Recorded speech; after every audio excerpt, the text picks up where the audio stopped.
I'm Richard Harris, and welcome to Real Risk, the podcast that talks to people who put themselves in harm's way. You know the type. Big wave surfers, professional soldiers, base jumpers. I'll get inside the heads of men and women who seem fearless or even reckless. They might seem crazy to us, but most are far from it. We'll be talking about putting your life on the line for something important. We're talking about real risk. G'day and welcome to the latest episode of Real Risk, the podcast for adventurers. If you want to learn about risk-taking and what the benefits can be, you've come to the right place. Keep sending your emails to give me some feedback, and I'll randomly pick someone every month to receive a copy of our book, Against All Odds. I'm always looking for ways to improve the podcast so you can be brutally honest. I hope you're all starting to get outdoors and do whatever thing it is that you do. For my part, I've managed to get down to my local cave diving area in beautiful Mount Gambier in South Australia. So at least I'm getting my head underwater from time to time. But if you're stuck inside like some of my friends in Victoria, I hope this and other podcasts are keeping you sane. Today's guest has a particularly harrowing story to tell. Heath Jamieson is a good friend of mine. And the word inspiring is bandied around a lot, but just occasionally you meet someone who's immediately and singularly impressive. Now, Heath suffered a life-threatening bullet wound whilst operating in Afghanistan in 2011. He sustained a spinal injury and a traumatic brain injury that changed his life forever. But if you talk to Heath, you'll see that in his view, his life changed for the better. And it's that take on everything that he attempts, on every facet of his life, that makes this guy define the word inspiring. Now, in the intro to the Real Risk podcast, I finished by saying, I guarantee you'll be inspired to push yourself a little bit harder. If this story doesn't do that, well, I reckon you're just not listening to what he has to say. I'm really proud to introduce Heath Jamieson. G'day, Heath. Thank you very much for joining me. Thanks heaps, Harry. Thanks. It's a pleasure to be here. Now, by way of background, Heath and I have known each other for only a year or more, but actually we've shared some great adventures already. And I had the pleasure of meeting you, Heath, on a bushwalk with some disengaged young people as part of our work with a fantastic charity called Operation Flinders. And as I slowly got to know you and your story gradually unfolded, I was struck by what an impressive person you were. And I know you won't like hearing this sort of stuff, but just bear with me. You know, your personal courage that really shines through in your story is quite inspiring. And I knew I had to get you to tell it one way or another. So I'm very pleased that I finally got you in front of a microphone. And so thanks again for being part of this, Heath. Well, I must admit, I still feel like, why are you talking to me when there's plenty of other people to talk to? So. Well, there are, but you're my friend. So, you know, I had you on top. So here we are. Now, I know you travel a lot with work these days, but where were you brought up? Where did it all start for you? I was brought up in Sydney, lived there pretty much all my childhood in the family home and the like, the usual upbringing. Yeah, what sort of family did you have? Brothers and sisters? Yeah, I had an identical twin brother and a younger sister. And Mum, she was an infant school teacher, and my dad, he was a garbologist. Yeah, running around picking up bins and the like. So he loved it because, one, it kept him fit. Two, he was home by 9 o'clock in the morning and could come and any school event, whatever, he'd be always there watching it and things like that. So, but yeah, as we got a little bit older and until almost leaving school kind of thing, he would work 2 jobs to help support the family as well. So not an army family. How did you establish a connection with the army? What drew you to that? I was always had an interest in it, and I didn't know my grandparents. I only knew my grandma, but I didn't know my grandfather. He was in World War II, Korea, and the like. So there's always that in the background. But it's funny. Like a couple of years ago, I was cleaning out one of my container, and I found a little play. Like it's about a 4 or 5 page play, mainly with just pictures in it, that I did when I was about 10, 11 years old, and it's called Commando. Probably just after watching the movie Commando with Schwarzenegger. But and just the characters and what they're talking about. It was actually I couldn't stop laughing reading it again and going, geez, that's a little bit of foresight in that whole thing back when I was 11 years old. But you didn't go straight into the army. Were you a geologist first? Yeah, so I did high school and everything, and then there was a kind of, not pressure, but everyone wants you to further your education and the like and enroll in geology. But before I did, I actually went to enroll in the army. Back then they had a program called the Ready Reserve Scheme. I went in applied for that and did all the testing that for it, and then I just missed out. And then the next day I went and enrolled in uni, and then that afternoon they rang me up and said, "Oh, someone pulled out. You were the next in line. Do you want to do it?" I said, "Oh, sorry, I've enrolled in uni." So, but the interest was always there to serve at some stage. So That's pretty amazing that you just missed out initially and then ended up in Special Forces. But we'll come to that. Why do you think you failed that first attempt at getting in? oh, it wasn't so much fail. It was just like, there was 160 people going for 30 spots, and as a young fellow, I wasn't probably the most confident person. Probably interviews and that. So you could do your push-ups and things, I presume. Yeah, I could. Yeah, to be honest, the basic entry test for the army and all those kind of things is a bit of a joke. So if you got a heartbeat, you pretty much get in. You did go, but you took up that opportunity to be accepted into the army. And how did it start out for you? I had a direct entry into the Special Forces program, which is still running now. So anyone off the street could go do this fast track into Special Forces. And I thought about that, and I love playing rugby. My favourite part of the whole rugby thing was pre-season training and pushing yourself. And I thought, what better way to test yourself mentally, not as in 2+2, but as in how far you can push yourself mentally. And it was one of the perfect places to be able to do that. Had you had any experience with sports like marathon or long distance running or triathlon, things that actually are very mentally tough as well as physically? I wasn't the fittest person in the world because we're often working in remote places. You're drinking too much beer every night, things like that. I actually remember when I was working in New Caledonia and I started wanting to join the military, I actually stopped the drinking there and would go for runs over there and start trying to get fit. And when I came back to Australia, I had this loop. It was about a 5K run, and every time I did it, I had to do it faster than the last time in my head. I have to improve all the time, and even if I had a cold or something else, I'd just push myself to do. I didn't want to ever do it slower than I had done the time before, which is an unrealistic goal. But I don't know. That was kind of the start of enjoying that whole thing of pushing yourself a lot. Yeah, well, I'm sure that's the mental attitude that Special Forces are looking for. Yeah, look, there's many attributes that they look for, but being able to have endurance and that mental capacity to ignore what's going on around you or ignore what your body's telling you to continue to push. You actually, until you do it, you don't realise how far you can push yourself. So you got accepted into that fast stream Special Forces training, and I'm interested in how you decide, or who decides for you, whether you're going to go into the Commando Regiment or SAS. At the time, it was only for Commando. SAS didn't have a direct recruiting scheme. You had to serve in the military already to do it. And I tossed up at the time whether to join the normal the regular infantry and do some time there, and then transfer over to try out for Special Forces. But at the time, when I joined up, I was 28. So if I'll either have it what it takes or I don't. I don't want to spend 2-3 years, being 30, 31 by the time I actually did selection. So I just thought I'd have a crack at it straight away. Yeah, younger the better, I imagine, in the physical sense, but the mental toughness that comes with age and experience probably also helps a lot in that arena.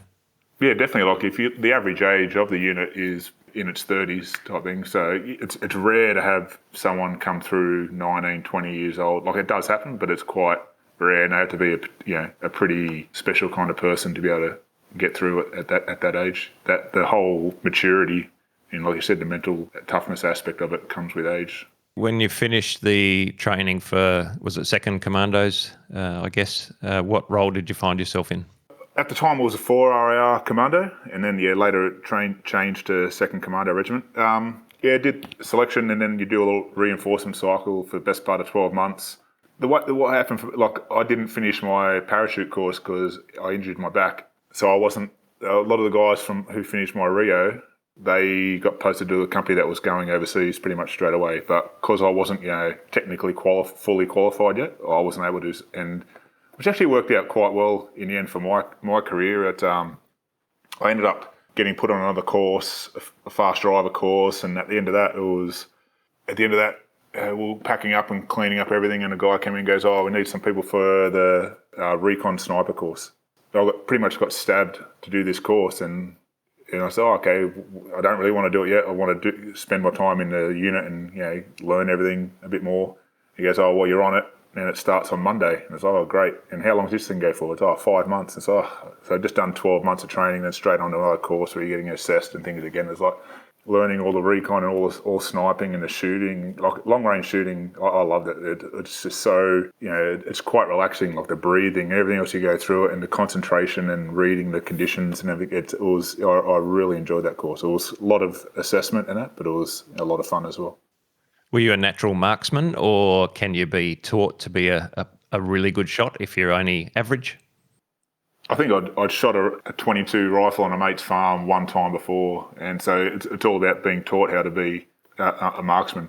I enjoy that whole aspect of, okay, here's a skill, you need to master it, and the idea of mastering it is that you always need to improve in it. It's not something, once I've shot well once, it's like, well, I've got to shoot well again and again and again, and you want to get your groups smaller or your consistency or your speed, Everything's a constant improvement.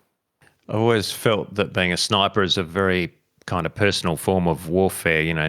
I've never been in battle myself, but I imagine that looking through a powerful telescopic sight and really seeing your target almost face to face through the sight there makes it a bit more personal. Had you kind of thought about the implications of that training while you were doing it in terms of what the end result would be?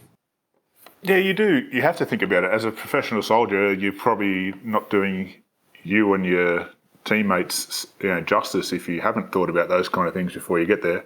Yeah, like looking through the scope and seeing the person you're going to be shooting, there is a psychological kind of thing to that.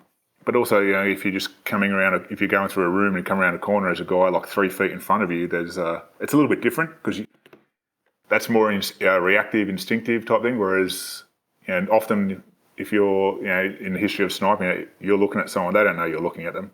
And so there's not a nasty aspect to it, but it's just one of the reasons why snipers in history have been so effective.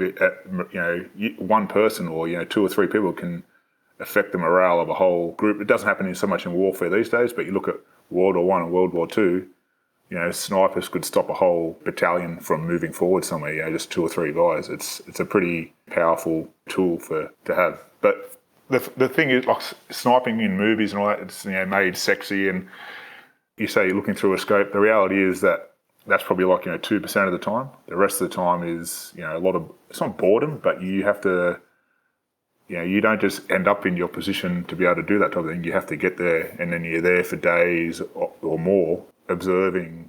The whole sniping for me was more about gathering information and passing on that information. And it's not the sexy little bit at the end where you get to shoot or do other things like that. It's all the stuff beforehand, and having the discipline to do it in ways where you don't get seen. You're not moving around. You're staying in one spot for 5-6 days, doing everything. Within that 2 foot, 3 foot radius, like going to the toilet, eating, sleeping. There's a discipline to it that I don't have that anymore. And I look back at the time, there's certain jobs that we did overseas, and I look back and go, I wish I still was that person to be able to do that kind of thing. Yeah, it seems that being a sniper or in that reconnaissance role, it's almost more like hunting than traditional soldiering.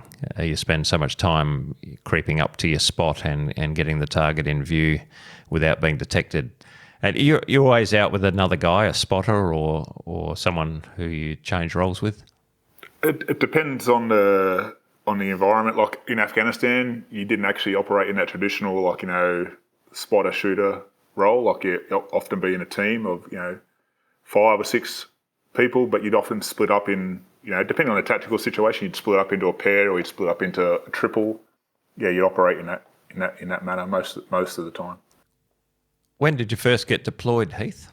I first got deployed. It was in 2009, mid 2009. So going into Afghan summer, we were going over as a company group, and I was in one of the sniper teams there. And it was actually interesting because before that, I'd been in a tactical assault group with that company before we rolled off that into a deploying company. And I was the only one, because I came off the Rio and then did the the sniper course and got posted up there, I was the only one who hadn't been overseas before. And so you couldn't prove, you weren't proven until you'd been deployed and been in combat and done the whole thing. So it was a interesting experience being amongst all those guys who had proven themselves. And I was looking forward to actually getting a chance to do the same. So it was good to finally get deployed. Did you feel safer because you were surrounded by veterans like that, or did you feel like you had something to prove, at least to yourself? Not safer because you're people who'd been over there before. Just you just know they're good quality guys, and it also wasn't as much a safe feeling, but you're just lucky to be able to go with people who you respected so much. And to be honest, it'd be anyone in the unit you're happy to go deploy with. People often ask, why did you want to go overseas? And it's like, well, you've trained for years and dedicated yourself to something. You want to actually test yourself in it. Like imagine training for the Olympics for 4 years and just missing out and never going to the Olympics. It'd be quite annoying. It's the same. It's a different environment, but it's the same feeling about it all. I'm sure that everyone, including myself, would wonder how they're going to behave or perform the first time that they see combat. And I think I talked to Dan Pronk about this in our podcast, that, I would wonder whether I'm going to be the guy curled up in the corner of the trench sucking my thumb, or whether I'll actually be able to stand up and do what's required. Do you think the training is a huge part of being ready for that? I remember my first job, in Afghanistan, and snipers often, would, route find down to where, the target was, and the rest of the company or the group or whatever it was going to be would be behind. And I remember I was in the lead at this stage, and we're coming along. We'd been walking down through the dasht or the desert and the valleys and that, and I got first glimpse of a compound in the green belt. I come around this wall of some rocks, and I remember seeing a guy up on the roof, and I ducked back in quickly and said to my team commander, there's a guy on the roof. And he goes, yeah, okay. He's like, what's he wearing? And so I told him, okay, yeah, keep going. So he's going to see me. And it's like, yeah, it's all right. I was just expecting every person I saw to be armed and be the enemy type thing, And it's like, and he'd been over there before. And look, it's just little things like that you don't know what to expect until you're actually there. It was quite funny. And then after a while, you realise your ability to assess threats and things like that becomes a lot better the more time you spend over there. Do you remember the first day when you engaged in combat or were in a firefight? I remember being in, close to combat, or shots being fired and that sporadically. But I remember the first time I actually got fired upon, it wasn't actually, rifle fire. It was like the valley was down on my right hand side, and the mountains were going up on the left. And I remember hearing this whoosh and this big explosion off to my left, and I look over and I could see this explosion about 40, 50 metres away. I'm thinking, hang on, that's all wrong. It should be coming from down below us. And then I turn around, like obviously quite alert by this stage. I remember seeing it was a 107mm rocket. I remember seeing the second one come past and probably 10 metres away or something like that. And it exploded behind as well. And okay, rocket. They got rockets at the moment. Okay, cool. We better. So it just switches you on, and you get straight into what you need to do. But I was surprised. You don't expect rockets to be the first thing you actually get fired at you. And what about the first day when you had to actually shoot back? Do you remember that time? I don't remember it specifically, no. But it's actually surprisingly easy to shoot back at people if they're shooting at you. It's more when you're unsure of what the person, their role in that combat. You might be in combat, but there's still civilians walking around. There'd still be people farming. They're so used to it. They'd still be just walking around in the middle of a firefight, and you're there, and then you have to go, is that person a potential threat? Are they not? And then it was that kind of thought process of, okay, what is that person right now? Are they moving to a new fire position? Are they totally not involved in this at all? And that was a hard bit to do. And in that situation, you'd want to be pretty sure that they were a combatant and not just a civilian walking back home after working someone's farm or village. Faction out of it as well. Set the scene for me on the day that you were injured. We're going into an area of northern Helmand that no one had been in a very long, it was like 8 years or something like that. And they were looking for a high value individual, and we flew in. It was a long flight. We flew to another base, and then you used helicopters to fly in to get us to where we had to go because we were so far out in the middle of nowhere. And when we got there, we were landing just before first light, and the helicopters we had weren't capable of landing up on the high ground because the altitude that was the valley and the terrain was at already. They dropped us up as high as they could, and then we had about 20 minutes, half hour to get up the mountain as high as we could then without being seen. You don't want to be walking up into a position in the middle of the day when they can see you, especially once helicopters land, they know there's people around and they'll start looking for you. They have binoculars, they have things they've captured of people, things that have been there since the Russians have been there. So you always got to expect that they have the capability of detecting you. And so we found a position that was good enough, and we were observing a village, and the closest compounds of that village were about 450 metres away, and the rest of the platoon was operating in a bazaar that was probably about 2-3 kilometres down to the south, and the hope was that them being there would react the person they were after, get this guy to pop above the threshold so we could find him. And we got in on the ground straight away. We started seeing activity down there that was a little bit suspect. And in the morning, we saw armed guys moving down a creek line a couple of kilometres away down, and with the creek line that you could see on the map and the terrain that it was moving down to where the platoon was in that bazaar. So we reported that, and then the situation in our little area started to get a little bit more tense. Like there were guys down there. They had a meeting, like we call a shura. And there were some weapons down there, and also they started looking up in our direction with binoculars because they knew the helicopter landed there and the like. And then we got engaged, and so we started engaging back down there and got rid of a few guys down there, and then they went to ground, dispersed a little bit, and then we had an aircraft up above that was capable of dropping Hellfire missiles, and one of my jobs was a JTAC, so I'd control aircraft to drop bombs and ordnance and direct fire onto targets on the ground. And so there's a couple of these guys who were running around with weapons and shooting up, like we engaged them with those missiles, and then there was still one guy who was down there hiding in the ground, in the grass and the like, and everything quieted down, and then a couple women walked over and dropped a few things, and they walked off, and about 5 minutes later they walked back, and then next thing you know there's 3 women who were walking off. And so the guy who was there, he was a guy kind of running the show. He dressed up as put the female dress on and walked off with them. And so, but he was hanging around the women. And then when he went over back to the village area, he had children around him as well. So we couldn't target him when he was in that situation. We had a Predator drone up above, and he knew the Predator knew where we were. Like you're always passing your grids to other assets and things like that. And we were just keeping an eye on him until we got to the point where we wanted to keep track of him, so we knew where he was. And while he was around women and children, you're not going to do anything. But if the situation changed where we were able to do something, then that's what our plan was.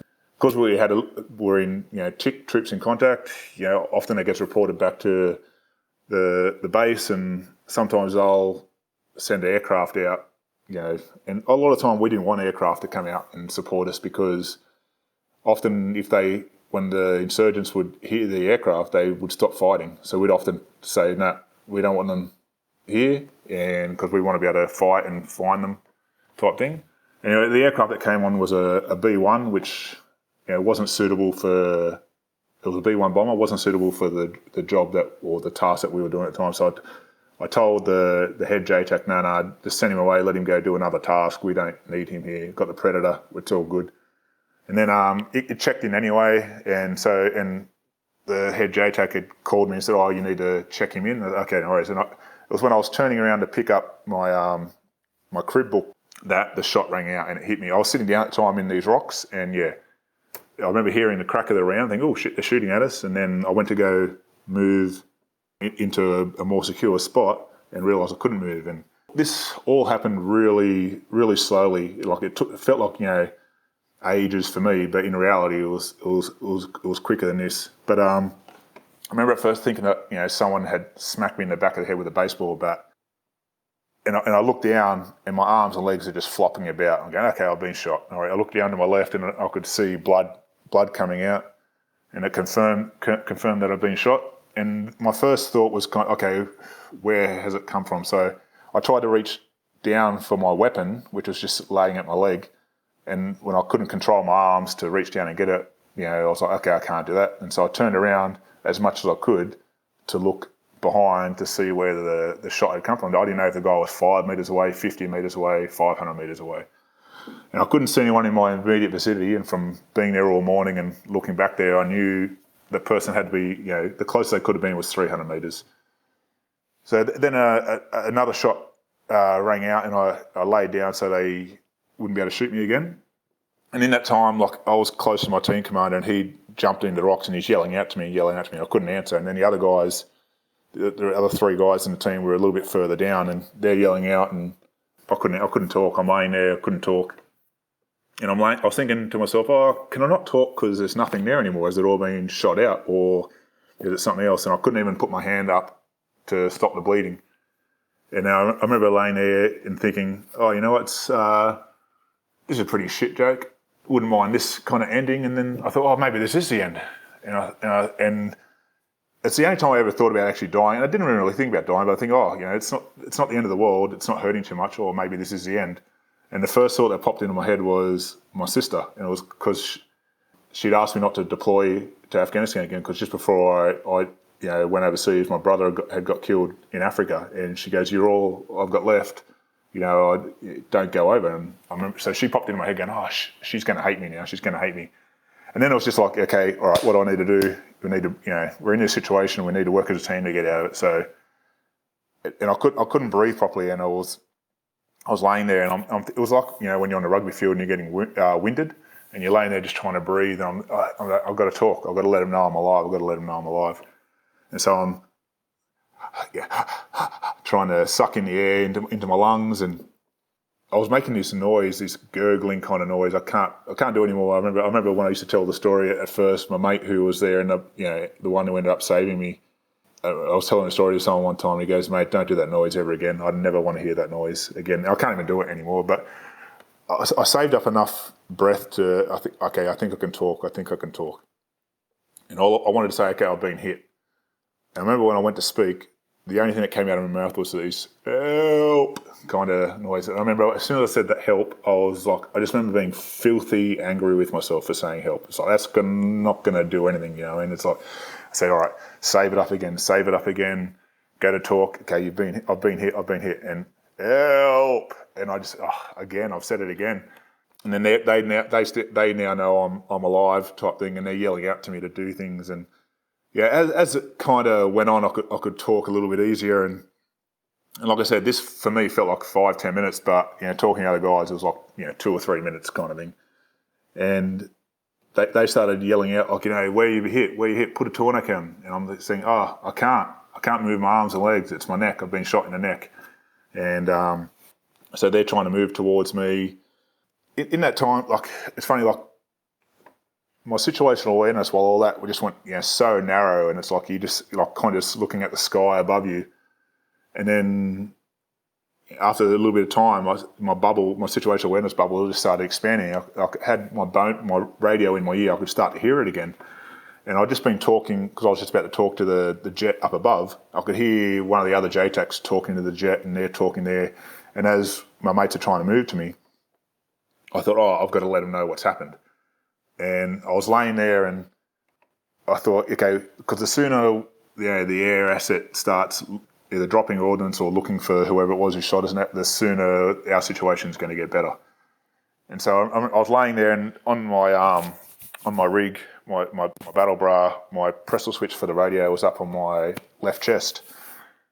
And so I've got my right hand, I'm looking at it, I'm willing it to move over to try and touch it so I could get on the radio and talk. And I pressed it and got on the radio. I just break and said my call sign. And just said, this call sign's been shot. We're still in the same position in the grid, passed to the predator above.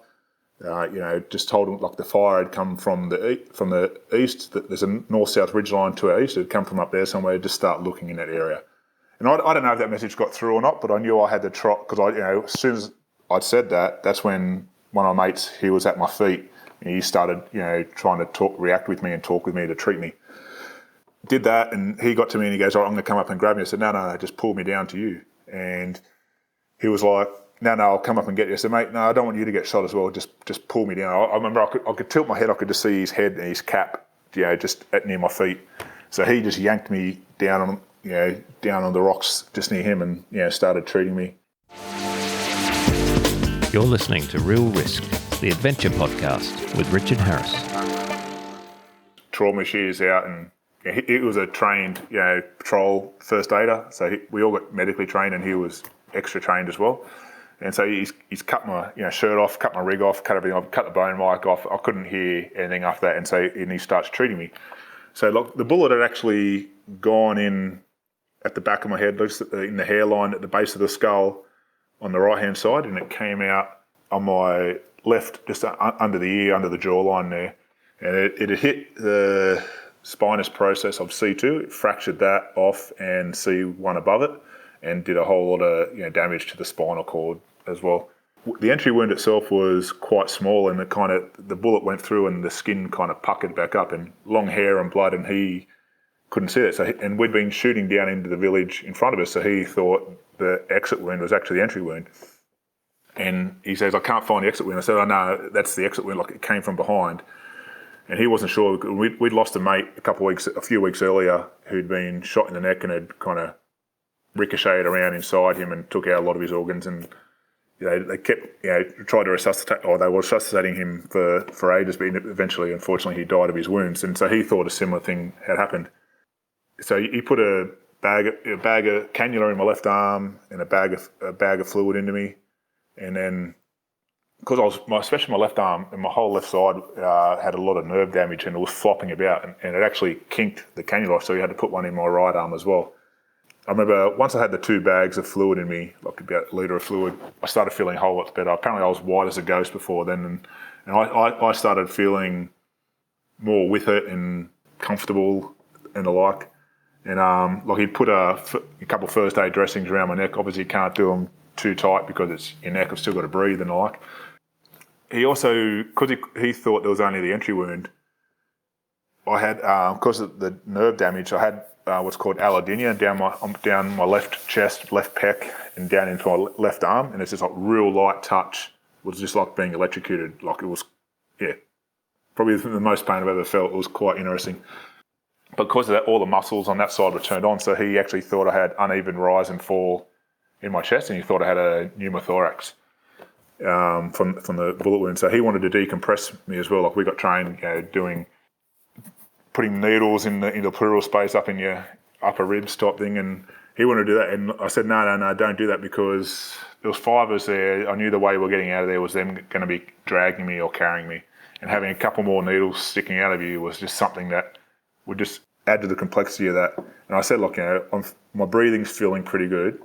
Well, let's not do that yet. If I start, I'll promise I'll let you know if I'll start to struggle with my breathing, and we can go through that then. But I don't feel like that's a issue at the moment. And so it was good. Like everyone being medically trained is quite good. Yeah, you can run ideas of each other and things like that. So, and then of course I'd already ruined one cannula. I was still flopping about. He wanted to put a intra-osseous into me as well, like, which is it's like they screw the big needle straight into your bone, and you can put fluid into that way. And he wanted to put it in my shoulder, and I said, no, put it in my shin. I don't want it in my shoulder. And he goes, no, I'm putting it in your shoulder. And I said, no, put it in my shin. Geez, I don't. If you screw up in my shoulder, it's my shoulder. It's, in the end, he didn't feel like he needed to. He was happy with the cannula he had, and strapped everything up. And then it was just a matter of getting me stable, and during all that time, they provided a 9-line, which is like the message we send back to the base, for aeromedical evacuation. The tactical situation obviously had changed from being a job where we're after someone to then being needing to look after someone who's been wounded. And during all that time as well, I remember like the other guys in the team had come up and we were in a closer bunch, and one of the guys had the machine gun. He's firing back up into the hill to suppress, the enemy and the like. And normally you never feel it, but like he was about 3 or 4 meters away from me, and the shockwave coming from off the machine gun from him firing, going across my chest with the aladinia, it was like being electrocuted. And every now and then I just had to ask him to stop shooting so I could take a couple of breaths, because I couldn't breathe sometimes. It was that bad. And so all that was going on, and the jet was still up above, and unfortunately he didn't really want to. Two of the guys are trying to talk to him and talk him onto where the enemy were and the like, and unfortunately he didn't really want to deal with them too. Like, I don't know why. Like, normally they like to talk to JTACs, but still they'll talk to people who aren't qualified. And so what we ended up doing, like because of my radio had been cut off, they put one of the other radios on an external mic, and so I could hear what he was saying. So I was telling them what to say to him to get him to start dropping bombs or looking in the area. And then out of the corner of my eye, I could see some white phos going on in the terrain that was up higher to us. And I remember asking one of the boys, "Oh, have we got A-10s up there, like the plane with white phos rockets?" He goes, "No, it's our mortars." Okay, so we had our 60 mil mortars down in the valley with the other guys, and they were shooting up there to try and suppress the enemy. I said, I'll tell the jet to look down now and see if he sees the splash of the white phos, because white phos, it stands out amongst the terrain pretty easily, and he could. So from there, we could direct his eyes on to where we wanted him to, drop the bombs and the like. And unfortunately, probably about 15, 20 minutes after I got shot, when they were dropping the mortars, one of the guys down in the village, a couple of kilometres south, he was standing on a rooftop so he could see where those mortars were landing and direct them. And the first round of fire that the insurgents did to the guys down there was a PKM machine gun burst, and it hit him straight in the head and killed him instantly. So then it turned into I remember hearing on the radios someone, Tango 1 headshot. I remember thinking, oh shit, this day is just getting, it's not turning out to be the best day. I didn't know at the time he'd been killed, and everything kind of calmed down again a little bit for a while. I remember laying there asking my team commander, how long till the helicopter gets here to pick us up? And he goes, I'm not sure, it won't be long. I said, yeah, okay, what about my one? And he goes, what do you mean? I said, well, Tango 1's a headshot, he's got to go first. And he's going, no, you're going first. I said, no, they got to go first. So I'm feeling good now, let them, tell them they go first. And he goes, no, you're going first. And we had this back and forth for a bit, and it's when I thought to myself, okay, he's dead, they just don't want to tell me he's dead. And I didn't find out who it was till I got back into the hospital back in Tarankout. And unfortunately, I still remember when I got told in the hospital there who it was, and he was one of the senior guys in the platoon, awesome dude. He's got a wife and 4 young kids under the age of 10. And at the time, I didn't have a girlfriend, didn't have anything like that. So I remember still being in hospital and thinking to myself, is there some way we can just change this? Is it too late to, hey, you go this way, I'll go that way, we'll high-five each other, he gets to stay, and, I'll pass on and take his spot type of thing. But obviously that type of thing, that's not reality, it's not going to happen. But I remember, thinking where we got shot was probably, 2 or 3 centimetres different, and, it's affected 5, or not just 5, but immediately, the 5 lives of his immediate family. And, I'm here to walk around and things like that, and he's not. It's just it's such a fine line between having a good day and a bad day. Yeah, well, fair to say you were having a pretty bad day yourself, Heath, but I guess that survivor guilt is very common for anyone who lives when people around them are not doing so well. I think personally it's more the fact that when you're working in that environment for so long, your mates, you'd do anything for your mates, and you happily sacrifice yourself to save other people, and it becomes the norm, and so that way of thinking is normal. And it was a bad day for me in that sense, but it was actually also the best day of my life. It was not because I lived, but the number of experiences jam-packed into one 24-hour period, so to speak, I'll never have that again. And there were good experiences and there were bad experiences, It was it wasn't all doom and gloom. There was a lot of funny things that happened that day. Even on the ground, a lot of funny things that happened. I remember being busting to go to the toilet before I got shot, and after I had a couple of bags of fluid in me, and things had calmed down. We're waiting to see what was going on. I remember I had to go again, and I said to my mate who was treating me, I said, "Mate, I've got to go to the toilet." And he goes, "Just go." I said, No, pull it out for me. And he goes, No, just go. I said, "Mate, pull it out for me. I'm not having I don't want to go to hospital having the doctors and nurses thinking I've pissed myself because I got shot. Just pull it out for me." So he pulled it out for me, put my hand on it, and I was pointing it away so I could go, and I start going. I feel so much better. Then I hear this, oh. And my team commander was sitting in the rocks just below me, and my stream was just going straight over and just going all over him. So poor guy, he's there saving my life, and I'm, treating him like that. It was quite funny. That sounds like a win. Yeah. So you were in an oversight position, which was pretty hard to medevac you out of there, I understand. I remember seeing on the 9 line when I got on the report that got sent to request helicopter, or evacuation. I got hold of that years later, and it had needed a winch because we were in a place where the helicopter couldn't land, and a lot because of the tactical situation, the helicopter's not going to hover there and winch you out. So we knew we had to move down the mountain to a point where the helicopter could safely land and pick us up. And in the end, what we did, I just had my arms over the shoulders of 2 of the fellas, and they pretty much just dragged me down the mountain over all the rocks and the like. And yeah, it was lucky, even though I couldn't feel my legs or control them properly, but I could take my own weight, or some of my own weight. So luckily they didn't have to carry my whole weight down there. But I remember when they picked me up to move me down there, it was a bit ordinary. The pain was pretty intense, but we were lucky in a way as well. The whole time we were moving down the mountain to get to a point where we could get a landing zone.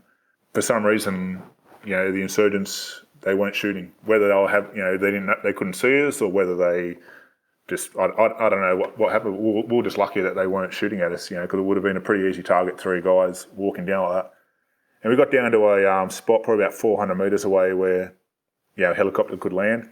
My mate who was treating me most of the time, he stayed with me, and the other fellow went back up to the other 2 guys to start packing up the gear and grabbing our gear and that.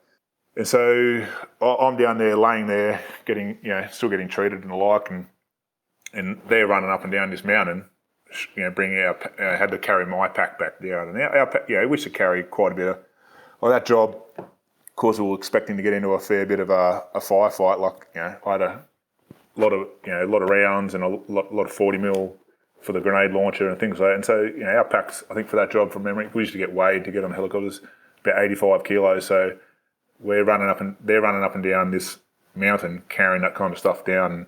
And unfortunately for them, the enemy did start shooting when they were doing it, but luckily no one got shot, while they were moving up and down to bring them and the gear down. I remember at one stage, one of the other fellas, he stayed with me while the guy who'd been treating me most of the time went back up the mountain, because the other guys are getting, obviously a bit tired. And his instruction was just keep me awake. And by that stage, the adrenaline had all worn off, and I was pretty buggered. Laying in the sun, I had my shirt, cut off and all that thing, so it's hot. I just wanted to close. I said to him, "Mate, I've got to close my eyes," and he's slapping my face. Awake, stay awake. I said, "Mate, just give me 20 seconds of my eyes closed. I just want, 20 seconds of rest. Just give it to me." When it took probably about nearly, I can't remember exactly what it was now, but about an hour and a half before the helicopter got there to pick me up. And you have this thing in battlefield medicine, called the golden hour. And so pretty much if you get picked up in an air medical evacuation, within that first hour after getting hit, your chance of survival is 95, 98%, something along those lines. I remember at one stage the golden it had finished. And I went, outside the golden hour now, looks like I'm screwed. You know what I mean? It's when the helicopter's ready to come in, the other guys on the ground are all now supporting our group getting out of there type thing. So they're providing fire. We had other aircraft up. We had Apaches all there. And once you throw a smoke grenade to mark your spot, so the helicopter when it's coming in can see where you are. And once you throw smoke, the insurgents know what's happening. and the fire just gets a lot more accurate because then they know exactly where you are as well. And they'd love that, and they risk themselves to try and shoot down an aircraft. They'd love the bit to shoot down an aircraft. When the smoke got thrown, helicopter comes in, the fire around us started getting a lot more accurate, kicking up the dirt, everything around us. I remember as the helicopter came in, he's seen all this, and he's powered on again and gone over us, and we're thinking, oh shit, he's not going to land. But he powered on and then put himself between the fire and us to protect us. And I remember the door gunner on the other side, he was just firing away.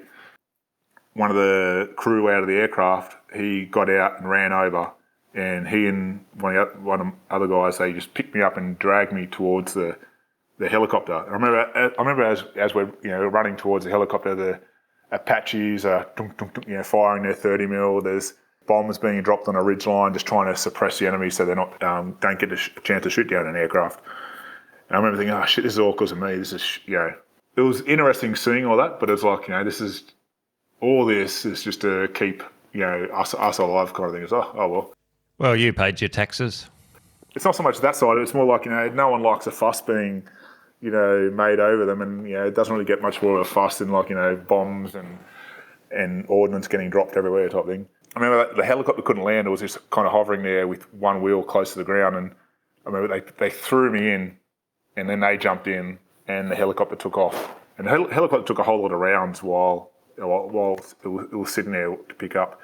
And I'll never forget that feeling of I remember getting thrown backwards into the helicopter and landing in the helicopter, and just that feeling of, it's almost relief. It was like, it was almost like, okay, our role in this is kind of done.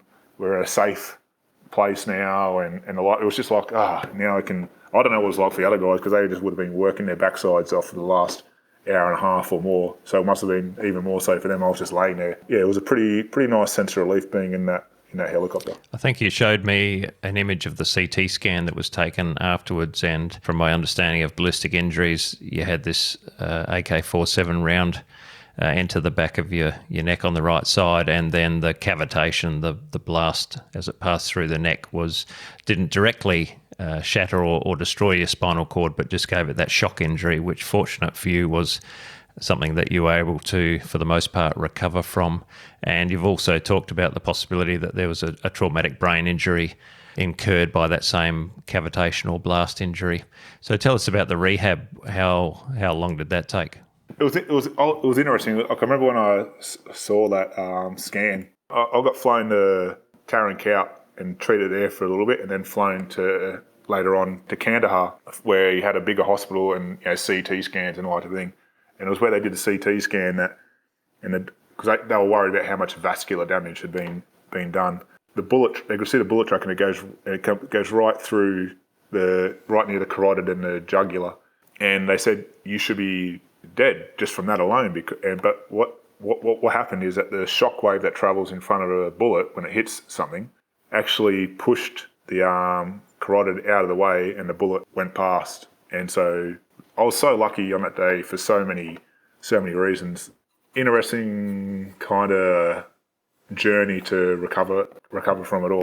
Like you said, I had spinal fractures, I had a lot of spinal cord damage. I couldn't walk. I couldn't move my left arm for 6 months or so, and then even after 12 months, I still, and nothing is the same today as what it was before I got shot. Like, everything has improved so much, but I still can't feel things properly. I still can't use parts of my body properly and the like. But yeah, the rehab journey, it started straight away for me. It was, even in hospital, I was trying to do things to see if I could make things better and the like. I remember when I got flown back to TK after being treated in Kandahar for a day or two, and they were going to pull the catheter out, and they did that. They said, all right. I said, I want to go to the toilet, and they brought me the bottle. I said, no, I'm going to go to the toilet. And they said, no, you can't. I said, I'm going to get up and go to the toilet. I remember, because I'd been laying down for the last 3-4 days, I remember when I sat up, I nearly passed out, but over the space of like 20 minutes, sitting up on the bed, then leaning, getting pulled out of the bed and leaned up against the bed and getting my breath, and a couple of mates holding my arms, and I wouldn't call it walking, but I was kind of dragging my feet 10 metres to the toilet. I remember walking and doing a stand-up feeling like a normal kind of person, going, okay, sweet. And that kind of wanting to do normal things and just push myself all the time was the norm through my whole rehab. So this all happened in 2011, Heath.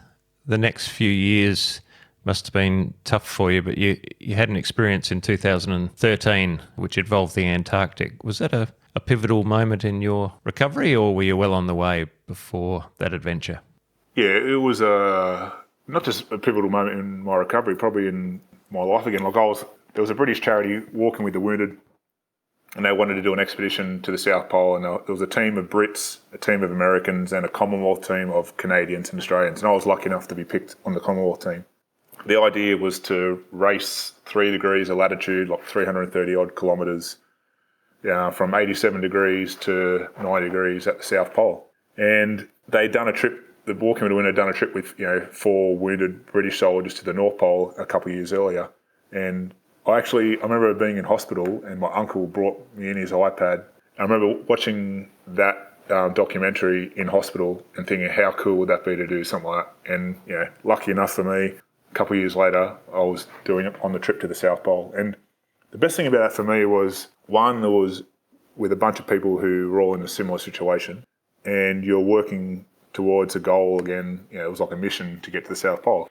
But it was the people I'd met during all that kind of woke me up to the fact that I don't need to be in the military to be able to get the satisfaction. Nothing will be the same as what I did in the military, but to have that satisfaction of purpose, of task, and the things like that, it exposed me to that in a non-military environment and put me in a headspace which was better for being discharged from the military. It was good, and I just loved that whole experience, the whole environment, the people we did it with. Being in Antarctica was amazing, and it's funny, they made a documentary and all this sort of thing out of it, and get interviewed, and people go, "Oh, you're a wounded soldier. How are you going to struggle down in Antarctica?" And it's like, no, it's actually going to be easier for us. Like, in the military, you have routines. You look up, you do things all the time. For us, going to Antarctica, it was just a different environment. So you just had to learn from the guides and the experts what it is you need to do. But looking after yourself and having those routines it's so military. It was actually an easy transition. The only thing that made it difficult were our injuries, particular injuries for the conditions and the like. I feel so privileged to have been able to take part in that expedition. And then loved that environment so much that a couple of years later, the other Aussie fella and I who did that trip, we actually went and did the North Pole with the guide, our Australian guide, Eric Phillips, from that Walking with the Wounded. And we went and did the North Pole by ourselves, and I loved it.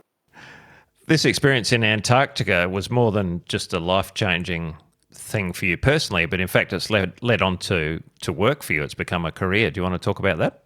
When I got discharged from the Army, I was real lucky. Like, they helped me to discharge, and they wanted to get me skilled in another area. And I could have gone to university or something, but I'd already been there. The only other thing I was interested besides being in the military was flying helicopters. When I told this to one of the doctors who was involved in my treatment, he just laughed and said, "You'll never fly a helicopter." So that became, my goal, to fly a helicopter. And so I ended up getting my helicopter license, and through this, civilian helicopter license, and then end up becoming an instructor and teaching people to fly. And during that time, I'd been to the North Pole, as I mentioned, and through all the flying and that, I loved it. It was for me, it was real difficult because, like I said before, like a bit of a brain injury, and like I couldn't read for a long time after getting shot, and did some treatment over in the States, and all that side of things were starting to get better. And so it was studying for all the theory of the helicopter license, and then some other treatment I was doing for my coordination and then being able to fly. It was really good, but it was just another, like, the whole rehab journey, the whole helicopter journey. I was kind of a little bit just wanting a bit of a break, and I asked for my contract not to be renewed at the job I was working at. And it was funny, then 2 weeks later, Eric Phillips rang me up and asked me if I wanted to help him guide a trip across Greenland. I said, "Yeah, sure, I've got nothing else on, why not?" And then, we did a trip across Greenland, which was awesome. And then the clients there, they were like, oh, we kind of like you. Do you want to come with us on our trip across Antarctica with Eric? And I said, yeah, sure, I'd love to do that.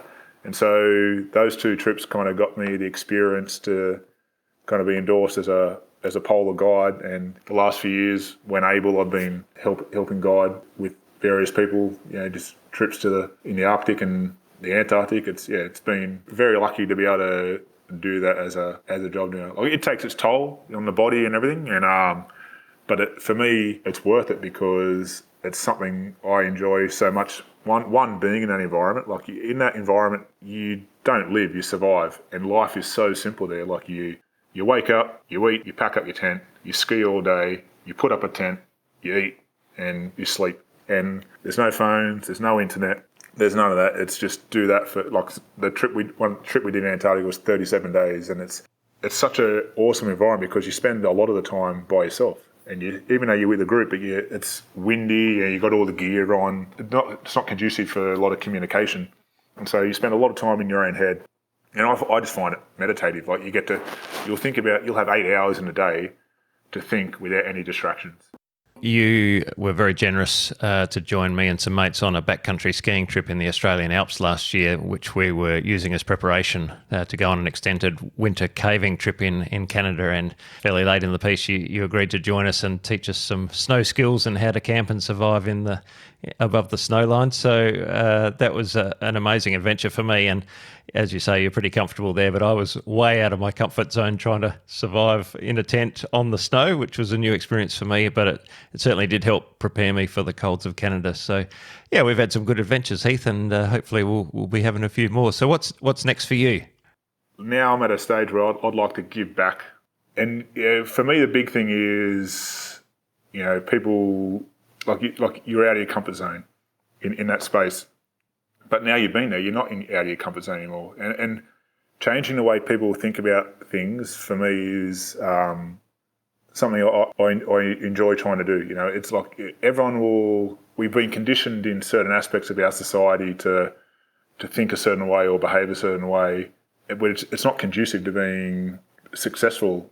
Not as in monetary or popularity, but as in being able to survive and being able to do things. Like, we stress ourselves out over things we don't need to stress ourselves out about. And if that's one of the reasons, like yourself, you got involved with the Operation Flinders and helping younger people at risk. And like, my career in the military was awesome, and it taught me so many things. But what I've learned since then, through all the rehab and just research I've done, and I wish I knew back then what I know now about how our brain works, how our body works, and all that thing. Like, you know a little bit back then, but not to the same level as now. And trying to impart some of the things I've been lucky enough to learn onto other people to make, whether they take it on board or not, or whether it just makes a little aspect of their life a little bit easier. That's the bit that kind of I enjoy, makes me want to get out of bed in the morning and help people a bit.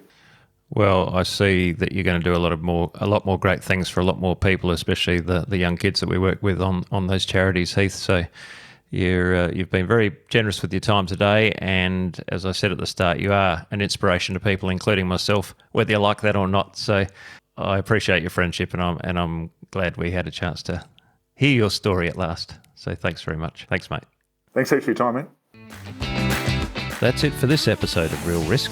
If you're a risk taker or know someone who'd be good for the show, please send me an email on admin@speleopix.com.au. I'd love to hear from you. Let me know what you think of the podcast. Subscribe, give me a rating, but most importantly, join me for the next one. We'll see you again on Real Risk.